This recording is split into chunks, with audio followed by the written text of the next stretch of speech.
ورحمة الله وبركاته. الحمد لله الصلاة والسلام على رسول الله وبعد. அன்பானவர்களே, அல்லாஹ் நம் மீது புரிந்த பேரருள், பெரும் கிருபை, வற்றாத கருணை, பல மடங்கு நன்மைகளை கொட்டித்தரக்கூடிய புண்ணியம் நிறைந்த ஒரு மாதத்திற்குள் நம்மை நுழைய செய்து அவனது அன்பு, அவனது திருப்தி, அவனது நேசம், அவனது மஹபத் எல்லாவற்றையும் பெறுவதற்குண்டான ஒரு வாய்ப்பை நமக்கு வழங்கி இருக்கின்றார். அல்ஹம்துலில்லாஹ். ஒருபோதும் இந்த வாய்ப்பை பாழ்படுத்தாமல் மிச்சமுள்ள நாட்களை பயனுள்ள நாட்களாக மாற்றிக்கொள்ள வேண்டும் என்ற வசியத்தை, ஒரு பிரார்த்தனை செய்தவனாக முறைக்கும். பாரவர்களே, நேற்றைய தினம் அல்லாஹ்வை நேசிக்கும் அடியான் என்ற தலைப்பின் கீழ் சில செய்திகளை பார்த்தோம். இன்றைய தினம் நாம் பார்க்க இருக்கக்கூடிய தலைப்பு அடியானை நேசிக்கக்கூடிய அல்லாஹ்.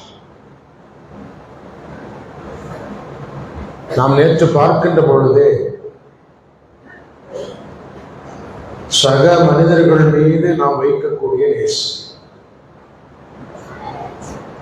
உலகில் காரியங்கள் மீது நாம் வைக்கக்கூடிய நேசம், இன்ன பொருட்கள் மீது நாம் வைக்கக்கூடிய நேசம், எப்படி நாம் சக மனிதர்கள் மீது நாம் நேசத்தை வைக்கின்றோமோ அதே போல மற்ற மனிதர்களும் நம்மை நேசிக்க வேண்டும் என்றுதான் நாம் எதிர்பார்க்கிறோம். பெற்றோராக, பிள்ளையாக, கணவனாக, மனைவியாக எல்லோரும் நம்மை நேசிக்க வேண்டும் என்ற எதிர்பார்ப்பு ஒவ்வொரு மனிதனுக்கும் உண்டு. அந்த நேசத்திலே குறை வருகின்ற பொழுது, பிழை ஏற்படுகின்ற பொழுது உண்மையிலேயே மன அழுத்தத்திற்கும் மன உளைச்சலுக்கும் நாம் ஆளாகி விடுகின்றோம். ஒரு கணவனை மனைவி ஆழமாக நேசிக்க தவறுகின்ற பொழுது, ஒரு மனைவி கணவன் அழுத்தமாக நேசிக்க தவறுகின்ற பொழுது,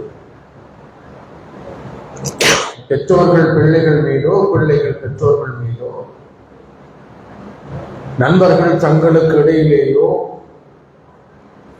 அப்படியான ஒரு இயல்பான நேசத்தை வெளிப்படுத்த தவறுகின்ற பொழுது நமக்கு ஏற்படக்கூடிய மன உளைச்சி. ஆனால் இந்த நேசம் எல்லாமே தற்காலிகமானது சொல்லுங்க.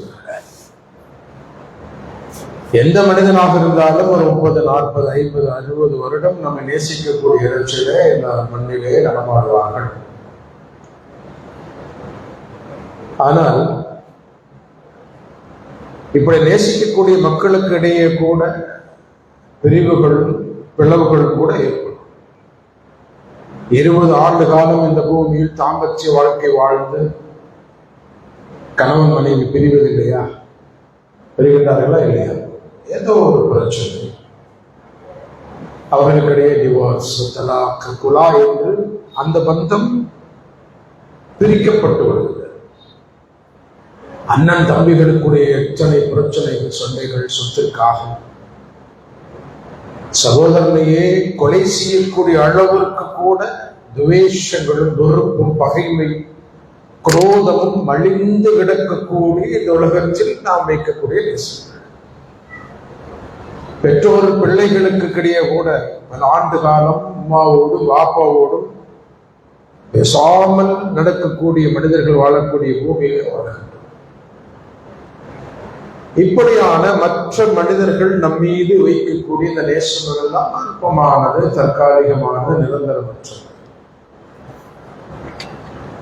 அதிலே உண்மைத்தன்மை இருக்காத ஒரு ஆனால் நாம் யாருடைய நேசத்தை முற்படுத்த வேண்டும் தெரியுமா? யாருடைய நேசத்தை நாம் எதிர்பார்க்க வேண்டும் தெரியுமா? இந்த பூமியில் நம்மை படைத்து நம்மீது நேசம் கொண்டதின் காரணமாக எல்லா விதமான அருட்கொடைகளையும் நமக்கு தந்த ரப்புல் ஆலமீனுடைய நேசத்தை தான் நாம் பிரதானமாக வைக்க வேண்டும். அந்த நேசத்தை பெறுவதற்குண்டான முயற்சிகளில், வழிகளில் நாம் ஈடுபட வேண்டும். நாம் சொல்வதை போல அந்த மனிதனுடைய நேசம் எல்லாம் இந்த துனியாவோடு முடிந்து வரக்கூடிய நேசம் தான். மறுமையில் அந்த நேசம் பயனளிக்குமா? மறுமையில் அப்படியான நேசத்தை நாம் தேடி ஓட முடியுமா? ஒருபோதும் நடக்காத, சாத்தியம் இல்லை. அப்படியானால் மறுமையிலும் பயனளிக்கக்கூடிய ஒரு நேசம் உண்டு என்று சொன்னால் அது அல்லாஹ் நம் மீது வைக்கக்கூடிய நேசம் தான். மனிதர்களுடைய நேசத்தை கொண்டு நமக்கு சொர்க்கத்தை தீர்மானிக்க முடியாது. அல்லாஹ்வுடைய நேசத்தை கொண்டு மட்டுமே சொர்க்கத்தை தீர்மானிக்கக்கூடிய இடத்திலே நாம் இருக்கிறோம். அப்படியானால் அல்லாஹ்வுடைய நேசம் இதுதான் பிரதானமானது. பாருங்கள், ஒரு நபிமொழியிலே பார்க்க முடியும், அல்லாஹ் ஒரு மனிதனை, ஒரு முஸ்லிமை நேசித்து விட்டார். ஜிப்ரீல் அலைஹிஸ்ஸலாம் அவர்களை அழைத்து சொல்வார், நாம் பூமியில் இந்த மனிதனை என்னாலே நான் நேசிக்கின்றேன், ஜிப்ரீலை நீங்களும் நேசியுங்கள். ஜிப்ரீல் அலைஹிஸ்ஸலாம் அதை கேட்ட மாத்திரத்தில் அவரும் அல்லாஹ் யாரை சுட்டி காட்டினானோ அந்த மனிதரை அவரும் நேசிக்க ஆரம்பிச்சு விடுவார். விண்ணுலகில் உள்ள அனைத்து வானவர்களையும் அழைத்து அல்லாஹ் என்னாரை நேசிக்கின்றான், என்னையும் நேசிக்க சொல்லியிருக்கின்றான், நானும் அவரை நேசிக்கின்றேன், நீங்களும் நேசியுங்கள் என்று சொன்னார். ஜிப்ரீல் அலைஹிஸ்ஸலாம் சொன்ன உடனேயே அனைத்து விண் உலக வானவர்களும் அந்த மனிதர்களை நேசிக்க ஆரம்பிச்சு விடுவார்கள். அந்த அங்கீகாரம் பூமிக்கு இறங்கும் என்ற நபிமொழியை பார்க்கின்ற பொழுது அல்லாஹ்வுடைய நேசத்தினுடைய தொடர்ச்சி, மாஷா அல்லாஹ், அது கிடைக்கக்கூடிய இடத்தில் நாம் இருக்க வேண்டும். சரி, அல்லாஹ் யாரையெல்லாம் நேசிக்கின்றார், அவன் யாரையெல்லாம் நேசிப்பார், அந்த பட்டியலில் இணைவதற்கு நாம் முயற்சி செய்ய வேண்டும். குர்ஆனிலே சில பட்டியல்களை அல்லாஹ் மிக தெளிவாக சொல்கிறார். கிறிஸ்டன் கிளியர் மெசேஜ் ஃப்ரம் அல்லாஹ். அல்லாஹ் யாரை நேசிக்கின்றார்? சரி, அல்லாஹ்வுடைய நேசம் சும்மா கிடைத்து விடுமா அல்லது எல்லாருக்கும் அது கிடைத்து விடுமா? ஒருபோதும் கிடைக்காது. குர்ஆன் சொல்லக்கூடிய பட்டியலை பார்ப்போம் இன்ஷா அல்லாஹ். அல்லாஹ் யாரை நேசிக்கின்றான் என்ற நிறைய 16 இடங்களில் அல்லாஹ் குறிப்பிட்ட சாராரை நான் நேசிக்கின்றேன், நான் நேசிக்கின்றேன், நான் நேசிக்கின்றேன் என்று சொல்லக்கூடிய அந்த பட்டியல் மிக சுருக்கமாக சூரத்துல் பக்கரா 2வது அத்தியாயத்துடைய 222வது வசனம். இந்த உரை முடிப்பதற்கு முன் இன்ஷா அல்லாஹ் 3 கேள்விகள் உங்களிடத்திலே கேட்கப்படும். நேற்றே மறந்து போய்விட்டது. 3 கேள்விகள். எந்த வசனத்தை அல்லாஹ் குர்ஆனிலே சொல்லுகின்றான், எந்த அத்தியாயம், எந்த வசனம் என்று கேட்கப்படும். உன்னிப்பாக கவனியுங்கள் இன்ஷா அல்லாஹ். சரிங்களா? சூரத்துல் பக்கரா 2வது அத்தியாயத்தோட 202வது வசனத்தில் அல்லாஹ் சொல்கின்றார், இன்னல்லாஹ யுஹிப்புத் தவ்வாபீன வ யுஹிப்புல் முத்ததஹ்ஹிரீன். நிச்சயமாக அல்லாஹ் பாவங்களை விட்டு மீள்பவர்களை நேசிக்கின்றார், தூய்மையாக இருப்பவர்களை நேசிக்கின்றார். இன்றைக்கு நாம் பார்க்கக்கூடிய பட்டியலில் முதல் 3வது அத்தியாயத்துடைய 146வது வசனம். அல்லாஹ் சொல்கின்றான், வல்லாஹ், நிச்சயமாக அல்லாஹ் யுஹிப்புஷ் ஸாபிரீன், பொறுமையாளர்களை அல்லாஹ் நேசிக்கின்றான். 3வது அத்தியாயத்துடைய 146வது வசனம். அடுத்ததாக 3வது அத்தியாயத்துடைய 159வது வசனத்தில் அல்லாஹ் சொல்கின்றான், இன்னல்லாஹ யுஹிப்புல் முத்தவக்கிலீன், நிச்சயமாக அல்லாஹ் தன்னை பயப்படக்கூடிய அஞ்சுகின்ற மக்களை நேசிக்கிறார். 3வது அத்தியாயத்துடைய 76வது வசனம், நிச்சயமாக அல்லாஹ் தனக்கு அஞ்சுவோரையே நேசிக்கிறார். 60வது அத்தியாயத்துடைய 8வது வசனம், இன்னல்லாஹ யுஹிப்புல் முஹ்சினீன், நிச்சயமாக அல்லாஹ் நீதி செலுத்துவோரை நேசிக்கிறார். 3வது அத்தியாயத்தில் 159வது வசனம், இன்னல்லாஹ யுஹிப்புல் முத்தவக்கிலீன், நிச்சயமாக அல்லாஹ் தன்னை சார்ந்திருப்போரை நேசிக்கிறார். இப்படி 16 இடங்களில் குறிப்பிட்ட ஒவ்வொரு சாராரையும் குறிப்பிட்டு அல்லாஹ் சொல்கிறான். இந்த பட்டியலில் வருவதற்கு தான் நாம் முயற்சி செய்ய வேண்டும். பாரவர்களே, இந்த பூமியில் யார் யாருடைய நேசத்தை எல்லாமோ எதிர்பார்த்து அவர்களுடைய கடைக்கண் பார்வை ஆட்சியாளர்களுடைய, அரசு அதிகாரிகளுடைய, பெரும் செல்வந்தர்களுடைய நமக்கு ஏதாவது தேவைகளை செய்து தருவார்களோ என்று சொல்லக்கூடிய மனிதர்களுடைய பார்வைகள் எல்லாம் நம் மீது பட வேண்டும், அவருடைய அன்பு, அவருடைய நேசம் கிடைக்க வேண்டும் என்று நினைக்கக்கூடிய நாம் அல்லாஹ் நம் மீது நேசம் வைக்க வேண்டும் என்று இன்றைக்காவது எதிர்பார்த்திருக்கின்றோமா? அல்லாஹ்விடத்திலே அதை முறையிட்டிருக்கின்றோமா? உண்மையில் சொல்ல போல அல்லாஹ் நம் மீது பாசம் வைத்து விட்டால், நேசம் வைத்து விட்டால், அன்பு செலுத்தி விட்டால், மஹபத் வைத்து விட்டால், அதை விட வேறு என்ன வேண்டும் சொல்லுங்க? அல்லாஹ் நம் மீது நேசம் வைத்து விட்டால் அதை விட வேறு என்ன வேண்டும்? ஆனால் இந்த பூமியில் நாம் குறிப்பிட்ட அற்பமான மனிதர்களுடைய நேசத்தை எல்லாம் நாம் எதிர்பார்க்கக்கூடிய மனிதர்களாக இந்த பிரபஞ்சத்தின் ஒற்றை உரிமையாளர் அல்லாஹ் is the only owner of this universe. இந்த பிரபஞ்சத்தினுடைய ஒற்றை உரிமையாளன், அவனது நேசம், அவனது அன்பு, அவனது திருப்தி, அவனது பாசம், அவனது முஹப்பத், அவனது பார்வை நம் மீது விழுவதற்கு நாம் ஏன் ஒரு முயற்சியை எடுக்கக்கூடாது? நாம் ஏன் அதற்கு வாய்ப்பாக இந்த ரமலானை பயன்படுத்திக் கொள்ளக்கூடாது என்ற எண்ணத்தை நமக்குள் கற்றுக்கொள்வார்களா? அல்லாஹ்வுடைய தூதர் முஹம்மது நபிகள் நாயகம் ஸல்லல்லாஹு அலைஹி வஸல்லம் அவர்கள் சொல்கிறார்கள், இந்த நோன்பை ஒட்டி நோன்பாளிக்கு 2 மகிழ்ச்சிகள் உண்டு. நோன்பாளிக்கு 2 மகிழ்ச்சிகள் உண்டு. என்னவெல்லாம் அது? என்னவெல்லாம்? நோன்பு திறப்பது ஒரு மகிழ்ச்சி, இன்னொன்று அல்லாஹ்வை சந்திப்பது. நோன்பை திறப்பது ஒரு மகிழ்ச்சி. ஏன் இந்த நபிமொழியில் நோன்பை திறப்பது மகிழ்ச்சி என்று சொல்லி அல்லாஹ்வை சந்திப்பது ஒரு மகிழ்ச்சி என்ற ஒரு நோன்பை வைத்ததன் மூலமாக நோன்பாளியாக அல்லாஹ்வை நேசத்தை பெற்ற மனிதனுக்கு அந்த வாய்ப்பு கிடைக்கும் என்ற அடிப்படையில் அல்லாஹ்வை சந்திப்பதும் ஒரு மகிழ்ச்சி. அபூ ஹுரைரா ரலியல்லாஹு அன்ஹு அவர்கள் அறிவிக்கக்கூடிய செய்தி சஹீஹ் புகாரியிலே 1904வது நபிமொழி. அந்த அடிப்படையில் அல்லாஹ்வை சந்திப்பது, நோன்பு திறக்கின்ற பொழுது மாஷா அல்லாஹ் ஒரு அளவுக்கு மகிழ்ச்சியை அனுபவிக்கின்றோம். நம்முடைய வயிற்றில் என்ன, நம்முடைய தொண்டை நனைந்து வயிற்றில் உணவு என்ன செல்லக்கூடிய நேரத்தில் ஒரு மகிழ்ச்சி என்பது மாஷா அல்லாஹ் அல்லாஹ்வுடைய தூதர் சொல்லுகிறார். அல்லாஹ்வை சந்திக்கக்கூடிய மகிழ்ச்சி தான் ஒரு இறை நம்பிக்கையாளனுக்கு கிடைக்கக்கூடிய உச்சபட்ச மகிழ்ச்சி. அதே நம் நபிமொழிகளில் கற்றுக்கொள்ளும். ஒரு இறை நம்பிக்கையாளனுக்கு கிடைக்கக்கூடிய மகிழ்ச்சியிலேயே மிக பிரதமானது, மிக முக்கியமானது, ஆகச் சிறந்த மகிழ்ச்சி எது? அல்லாஹ்வை சந்திப்பதுதான். 75வது அத்தியாயம் சூரத்துல் கியாமா 22, 23, 24, 25வது வசனத்திலே அல்லாஹ் 2 சாராரை பட்டியல் போடுகிறார்.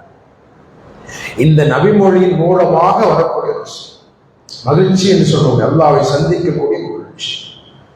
அல்லாஹ் சொல்கிறார் இந்த வசனத்திலே சூரத்துல் கியாமா 25வது அத்தியாயம் 22, 23, 24, 25, وجوه يومئذ ناظرة إلى ربها ناظرة ووجوه يومئذ باسرة تظن أن يفعل بها فاقرة.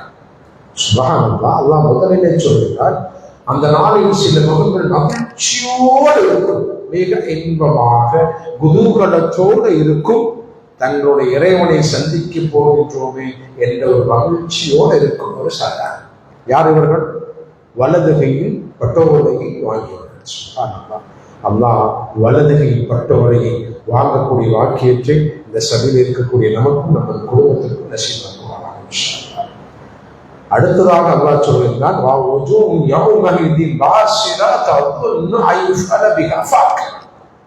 நிச்சயமாக அந்த நாளில் சில முகங்கள் அச்சத்தோடு இருக்கும், திடுக்கத்தோடு இருக்கும். ஐயோ, எங்களுடைய இறைவனுடைய வேதனை எங்களுடைய இடுப்பை ஒடிக்க போகின்றதே என்ற நடுக்கத்தோடு இருக்கும் என்று அல்லாஹ் சொல்லுகிறார்.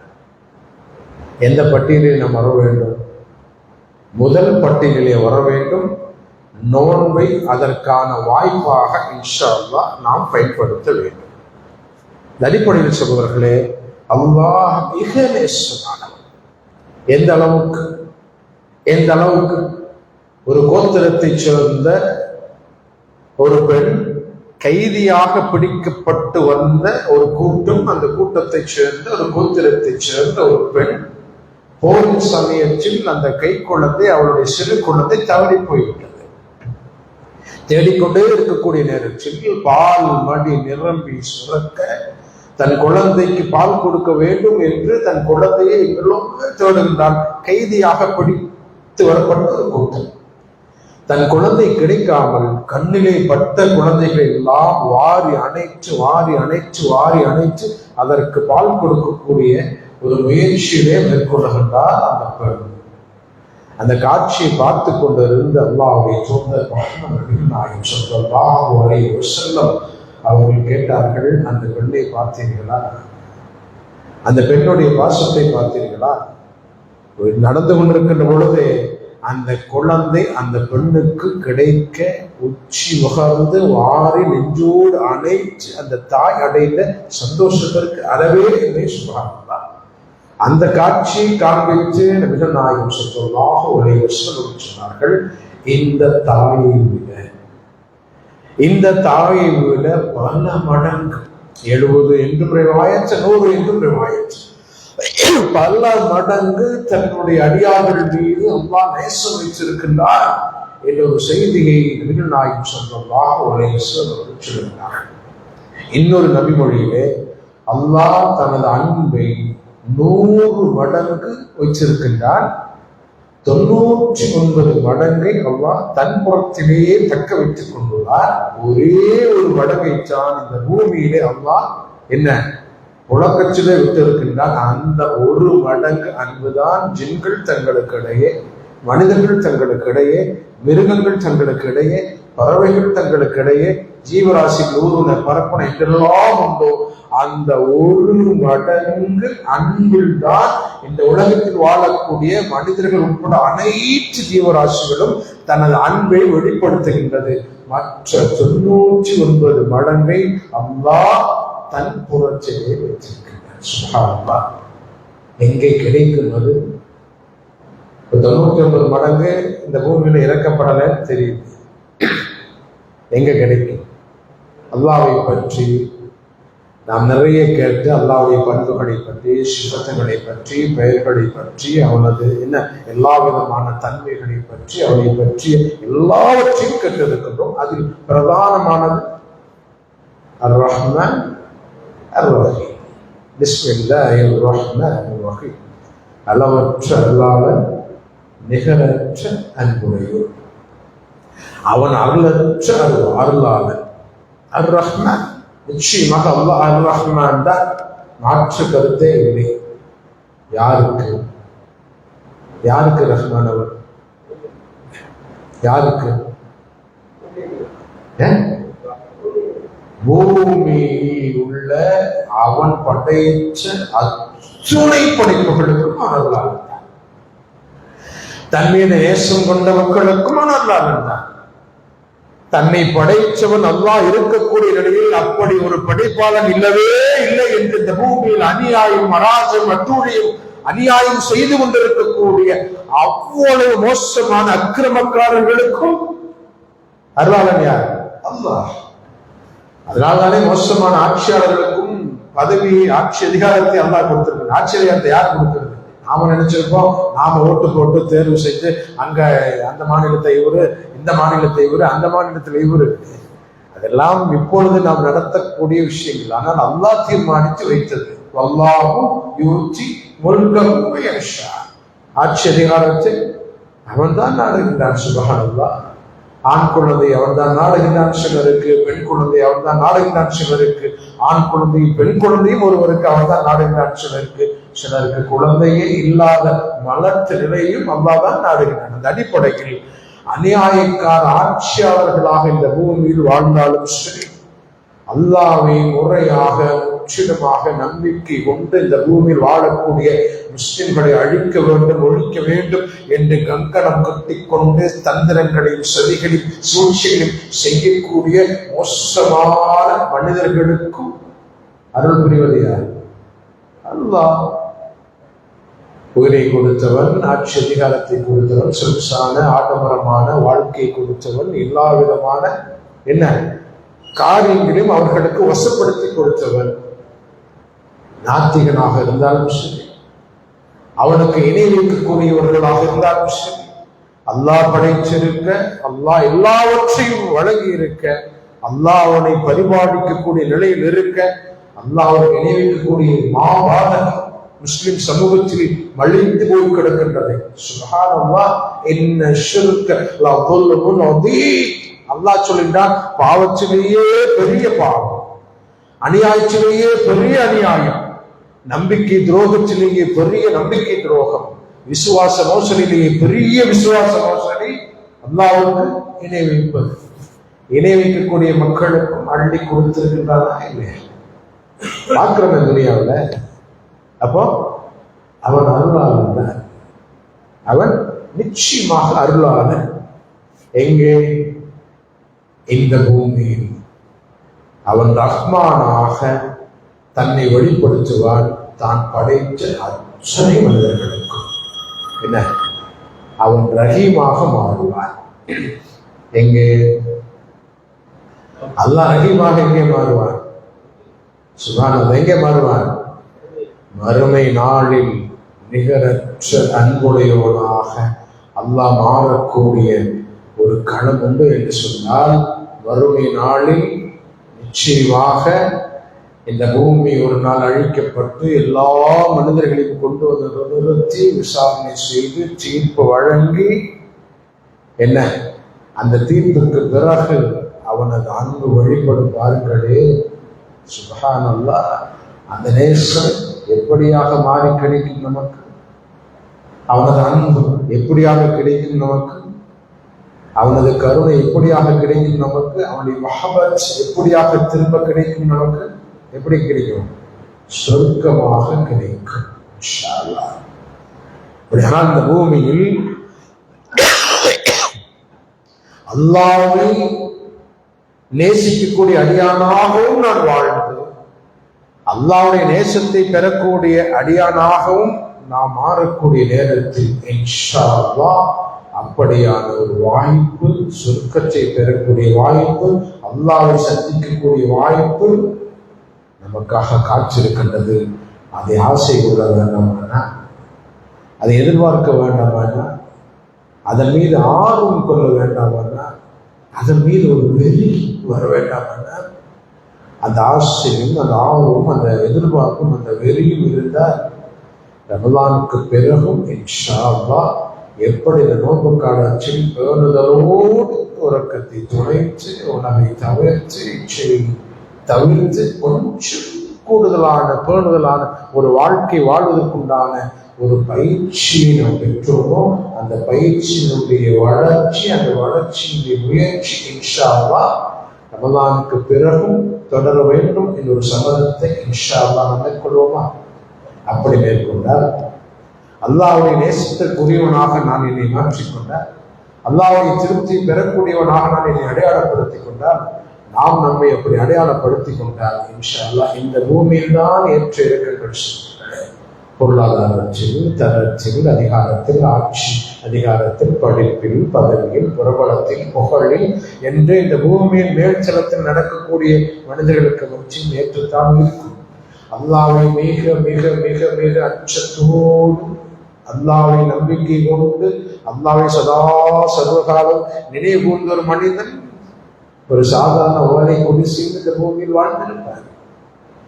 சதா சர்வகாலம் பாவங்களிலேயே விழுந்து கிடந்த ஒரு மனிதன் பெரும் மாளிகைகளில் என்ன பெரும் பெரும் மாளிகைகளில் சொகுசான வாழ்க்கை வாழ்ந்திருப்பார்.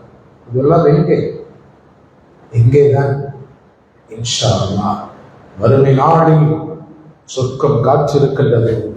அது அல்லாஹ்வை நேசித்த மக்களுக்கு காத்திருக்கின்றது. அல்லாஹ் யாரை நேசித்தானோ அந்த மக்களுக்காக காத்திருக்கின்றது. அப்படியான சொர்க்கத்தை பெறுவதற்குண்டான நல்ல முயற்சியை இன்ஷா அல்லாஹ் மிச்சம் உள்ள இந்த ரமலானுடைய நாட்களை அதற்காக பயன்படுத்தக்கூடிய நல்ல பக்குவத்தின் வாக்கியத்தை, அறிவை, ஆற்றலை, சிந்தனை, புத்தியை, வலிமை, தாக்கத்தை, ஆயுளை, ஆரோக்கியத்தை, பொருளாதாரத்தை, நேரத்தை, என்னுடைய எண்ணத்தை, என்னுடைய சிந்தனை, என்னுடைய வாழ்வை நல்ல மனநிலையை உருவாக்கினால் நம் அனைவருக்கும் தருவனாக. வாங்க 3 கேள்விகள். அதில் முதல் கேள்வி,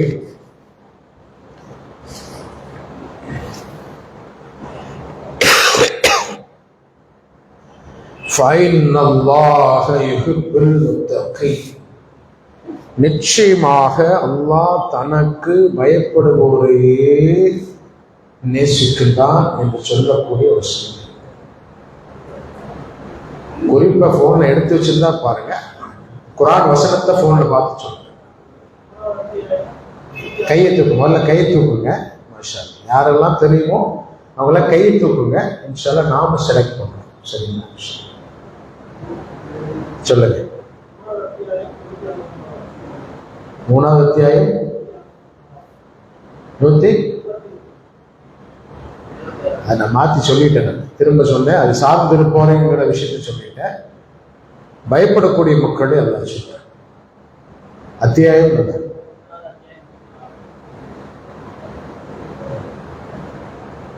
3வது அத்தியாயம் 76.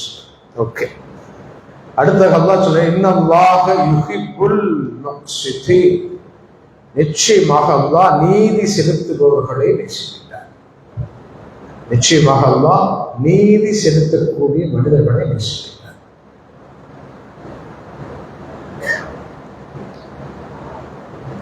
சொல்லுங்க.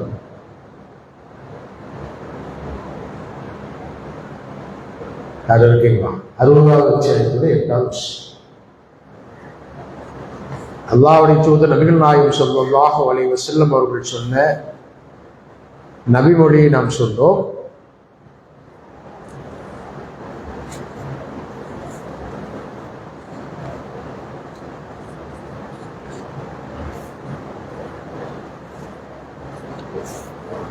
இந்த நபிமொழி சம்பந்தமான ஒரு கேள்வி.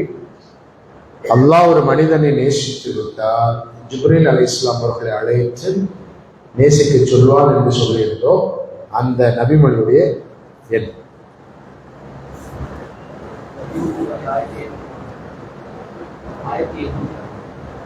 எந்த கிதாப்? புகாரி. 1000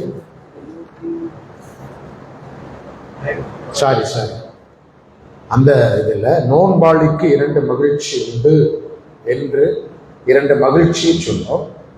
அதோடைய அறிவிப்பாளர் அதோடைய ஹதீஸுகள் வந்தார். நோன்பாளிக்கு 2 மகிழ்ச்சி. 1000 மாஷா சொல்லுங்க. மாஷா அபூஹுரைரா. மாஷா அல்லாஹ் நம் கல்வி ஞானத்தை அதிகப்படுத்தும். இன்ஷா அல்லாஹ் நாளை தினம் இப்லீஸ் என்னும் எதிரி என்ற தலைப்புல இன்ஷா அல்லாஹ், இப்லீஸ் என்னும் எதிரி என்ற தலைப்புல இன்ஷா அல்லாஹ் சில தகவலை நாளைய இறுதி, நம்முடைய அர்ச்சனையில் இறுதி நாளாக இன்ஷா அல்லாஹ் சில தகவலை பார்ப்போம். அல்லாஹ் நம்முடைய காரியங்களை இலகுவாக்கட்டும், நம்முடைய நன்மைகளை அல்லாஹ் நிறைவேற்றட்டும், நம்முடைய எல்லா தேவைகளையும் அல்லாஹ் பூர்த்தி செய்யட்டும், நம்முடைய எதிர்பார்ப்புகளை அல்லாஹ் நிறைவேற்றட்டும். அஸ்ஸலாமு அலைக்கும் வரஹ்மத்துல்லாஹி வபரகாத்துஹு.